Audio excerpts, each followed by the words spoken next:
So here we are for the ASH EMS module, which is hazard and incident. So what we are going to today is signing in using the existing credentials, go through the masters data, and also go through the investigation, Jira, HSC, and dashboard itself. So sign in. I'm using the existing login as user and the password.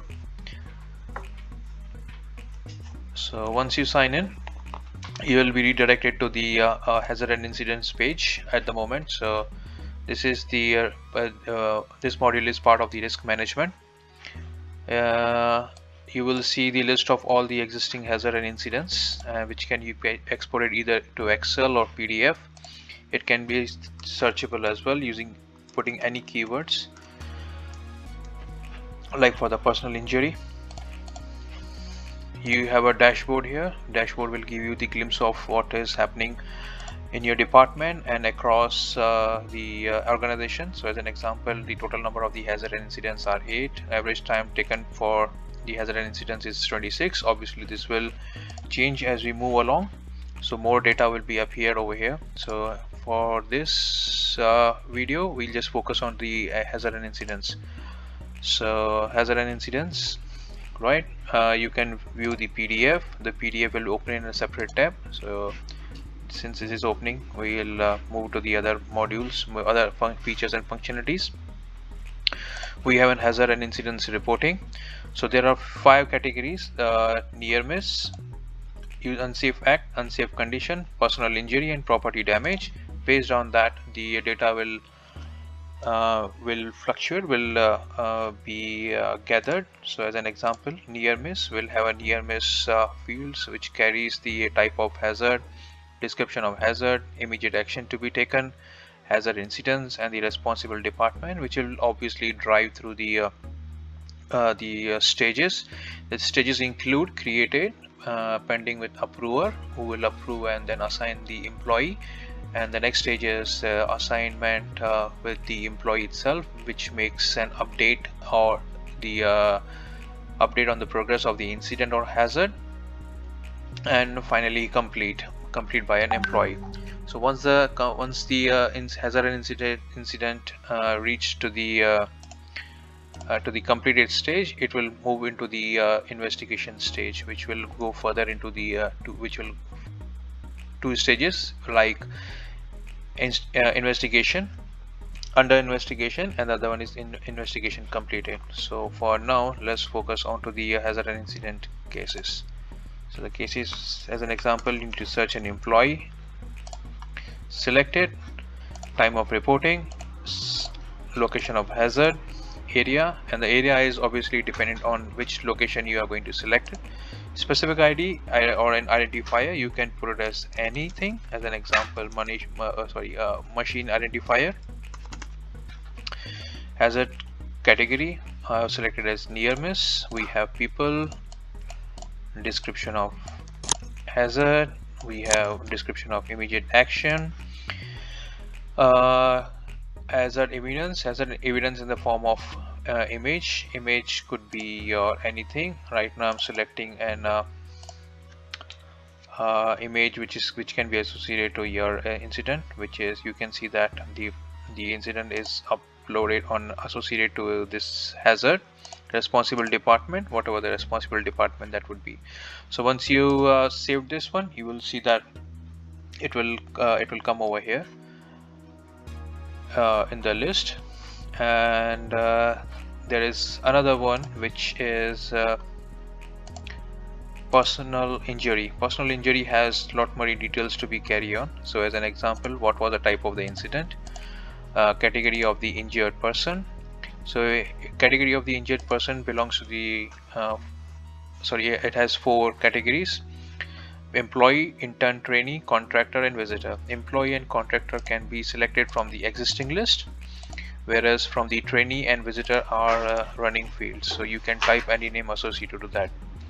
Location of incident is similar to what we have it as the location of hazard at up. So you can have either the location, select the location, and then you have the area of the incident, name of the witness who have seen the hazard or incident, task being carried out. There will be multiple tasks. You can have a multiple selection on. Description of task being carried out in the detailed description. You can put what the employee type is, date of joining, and the months doing this job. Provide the incident description, statement of the witness. The injury could be multiple, because it could be in concussion and got some bruises on an employee's head or a contractor's head, or an injured person in case. Select injured body part, which part of the body was got injured. Machines involved, which machine it was working, he or she was working on. Tools involved, like hammer. Property involved, like floor of an level 3 as an example. Vehicle involved as when. You can upload the evidence similar to what we uploaded as a part of the hazard incident. I'm uploading the same file. Close. If you are happy with the evidence, close it. Consequences, whether it's a fatal or non-fatal incident result, whether the employee is going to take a sick leave, or it's going to be excused, or some areas would be away from that the area and focus on the light duty. Anticipated absence. Also the future incident, how the future incidents can be prevented.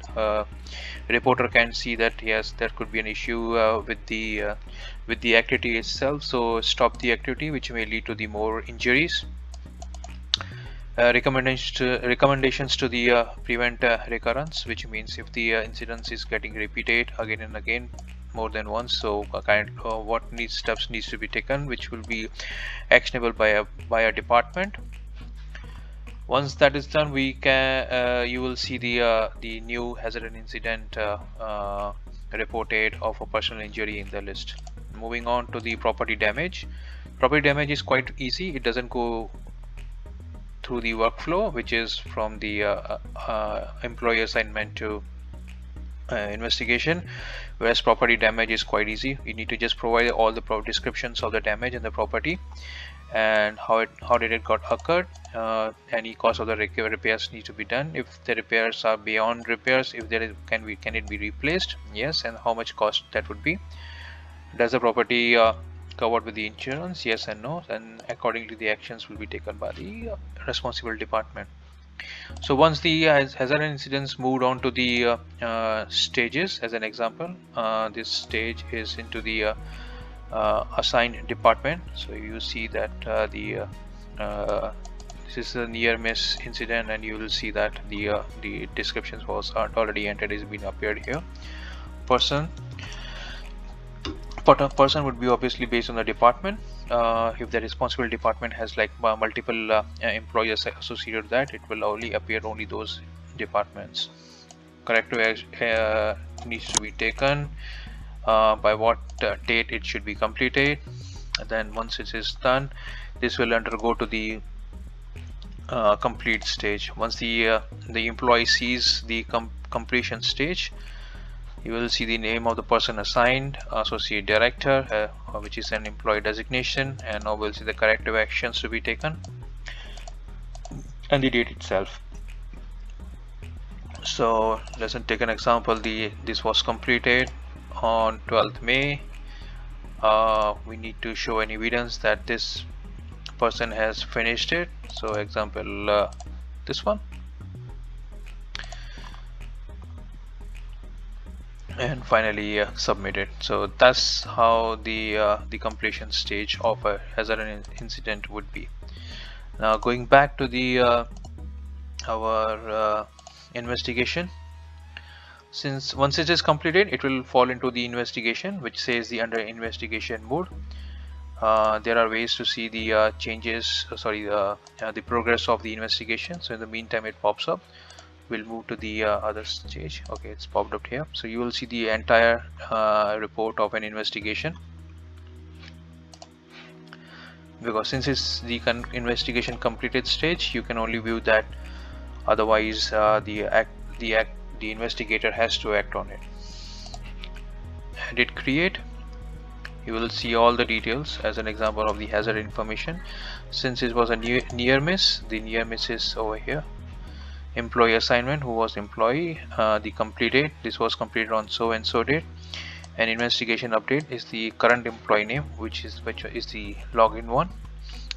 Medical evaluation, as an example, employee intent seek whether or not yes of the hazard sufficiently controlled, sequence of events, this, and then also the process environments, second and multiple selection, awareness of the job hazards, personnel's corrective measures. Once that is being done, you need to submit it. Once the submission is done, which will marked as an investigation completed.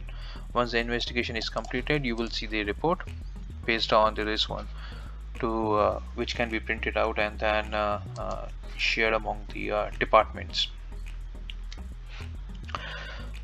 Additionally, system provides you to upload the files for each department. I'm uploading a file for department 1. Once you upload it, you will see that the file is uploaded for the particular department. It can be downloaded, deleted, and it can be also viewed. Same case for the HIRA. Let's say department 2, upload, and here it is, upload. So to view the dashboard will have the multiple data summary that boils down from the by stage, by category, and also by department, and also the total number of the hazard and incidents. Now, having said that, I mean, this system has like 3 type of users. One is administrator, other one is approver, and the third one is user. Administrator is the one actually who can create the hazard incidents, and approver is the one who actually assigns the hazard incident to an employee. An employee would be a user who will act on it. So having said that, this can Alright, so on the master configurations, we have the separate list of the masters which can be configured, like employee, department, location, and area and building. So some of them are the fully configured, whereas rest of them, like category of hazard and type of hazard, are non-configurable. By non-configurable, I mean it's like they are for the reference perspective for the organizations to view, and also to act on it, like exporting it to Excel in the PDF format for the communication perspective. From the users perspective, you can see that the list of all the users that are being associated with the organization. So if your organization wants 10 number of users, you will see all that less 10 users here. By all means, the users are nothing but associated to the employees. As an example, the James at Bitnet Services is nothing but a user, which is pointing down to here whether it's user or not. So which gives an leverage to the organization to associate any employee, or in fact a department as a whole, or maybe like a distribution list as an email address to be part of the user. Which by all means that the approver and a user itself can log into the using the same user ID onto that. Along the lines, and there will be only a single admin in an organization, whereas most of the there could be like one